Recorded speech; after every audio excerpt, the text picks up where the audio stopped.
और वो क्या वचन बोल रहा है कुरान शरीफ सूरत फुरकानी 25 में आयत नंबर 52 से लेकर 59 में कहता है, हजरत मोहम्मद मैं जो तुझे कुरान शरीफ की दलील के माध्यम से बता रहा हूँ, इन पर विश्वास करना मेरे वचनों को, इन काफिरों की ना मानना तू। ये नो कहेंगे कबीर अल्लाह नहीं है और भगवान कोई नहीं है, तो उस कबीर अल्लाह पर विश्वास कर और मेरी बातों पर इनके साथ जिहाद कर, संघर्ष कर, लठ ना बजा। लठ नहीं बजाने के लिए कहा। अकेला उस समय हजरत मोहम्मद किसके साथ युद्ध कर सकता था? जिहाद का अर्थ झगड़ा करना नहीं, यानी संघर्ष कर। वो तेरी नहीं मानते तो उनकी मत मान। ये कबीर अल्लाह है, और ये कबीर अल्लाह वही है जिसने 6 दिन में सृष्टि रची, 7वां दिन तख्त पर जा बैठा। ये पाप नाश करने वाला है, ये सबका साथी है, सबके दुख दूर करने वाला है। और इसकी खबर किसी बाखबर से पूछो, बाखबर माने तत्वदर्शी संत से पूछो। इससे क्या कंसेप्ट क्लियर हो गया कि कुरान शरीफ का ज्ञान दाता भी इनकम्प्लीट स्पिरिचुअल नॉलेज रखता है, कंप्लीट नहीं है। वो किसी और अल्लाह की तरफ संकेत करता है, तो मुसलमानों वाला का जो अल्लाह है वो भी कंप्लीट नहीं है। जैसे मुसलमान पहले हिंदुओं को जबरदस्ती इसलिए मुसलमान बना करते कि ये देवताओं को पूजते हैं और इन बेचारों का जीवन नष्ट हो रहा है, ये इनको कुछ नहीं दे सकते, और वो अपने गॉड ने फाइनल मान रहे थे और उनका कोई शौक नहीं था, उनको जबरदस्ती उन्होंने सोचे इनका कल्याण हो जाएगा। लेकिन आप वो सारे कर्म बदल दिए जो हजरत मोहम्मद जी ने नियम बनाए थे।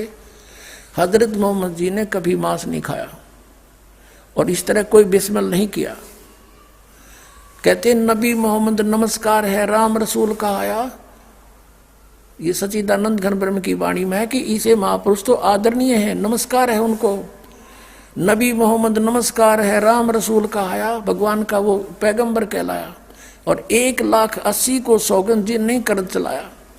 हजरत मोहम्मद जी के सीधे 1,80,000 अनुयायी बने थे, वो पूरे मर्यादा में रहते थे, उन्होंने कोई मांस नहीं खाया, ब्याज तक लेना भी मना कर दिया गया था। कहते हैं अरस कुरस पर अलह तकत है, खालिक बिन नहीं खाली, वह पैगंबर पाक पुरुष थे साहिब के अब्दाली।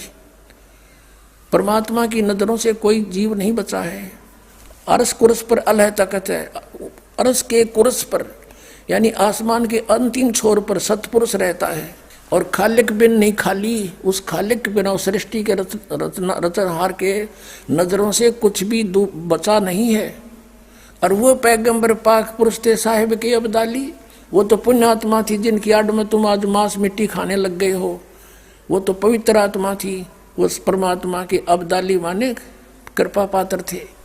अब जैसे पवित्र सिख धर्म में ये तभी 500 550 वर्ष पुराना है, इनके किसी भी महापुरुष ने उस ग्रंथ साहिब में कहीं यह नहीं लिखा तुम मांस खा लो।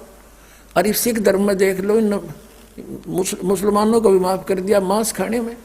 ये कोई आड़ नहीं रही बताओ। और कुछ दिनों में लिखने लग जाएंगे साढ़े गुरु भी खांदे सी, फिर तुम जब गुरु जी नहीं खांदे सी तुम क्यों खांदे हो? अपने आत्मा। और मुसलमान धर्म तो 1400-1300 वर्ष पुराना हो गया, इसमें तो बिजली गिरनी थी। अब हिंदू धर्म के लोग मुसलमानों को बुरा नहीं मानना करते, ये मांस खाते हैं इसलिए इनसे हेट करते थे। अरे मुसलमान आज हिंदू मुसलमानों को फेल कर चुके हैं। अब ये भक्त गए थे हमारे साथ सेवक नेपाल देश में, और नेपाल देश पूरा राष्ट्र हिंदू राष्ट्र है। अन्यों कहते जी वो हमारा चाय पीना गंवारा हो गया वहाँ पर, हम चाय भी नो देख कर पीए कोई मांस वाला, तो अब चाय भी पीने के लिए अंडे मांस नो लटके रहते हैं वहाँ पर, सभी मांसाहारी हो गए वहाँ हिंदू। तो भाई ये बिना ज्ञान के अज्ञानता के कारण हम इतने गिर गए सतर हमारा। तो कहने का दास